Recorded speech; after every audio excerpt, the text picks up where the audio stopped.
అఘోరీలు అంటే వాళ్ళు బాయ్స్‌లా పుడతారు. వాళ్ళ అంగాన్ని శివునికి సమర్పించుకుంటారు. నిత్యము శివుని యొక్క ఆరాధనలోనే వాళ్ళ జీవితం ఉంటుంది. వాళ్ళు వస్త్రాలు ధరించరు. ఒళ్ళంతా విభూది పూసుకుంటారు.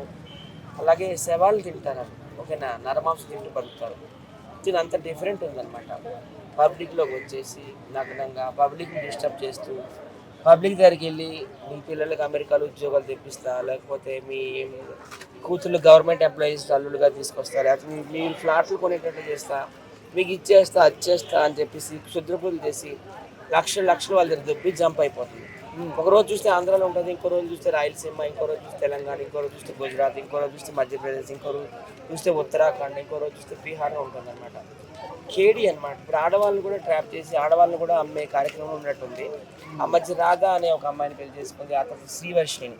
శ్రీవర్షిని ఏం పిచ్చిదే కాదు, సెలబ్రేట్ అవ్వాలని తనకు పిచ్చి అర్థమైపోతుంది ఆ టాకింగ్‌లో.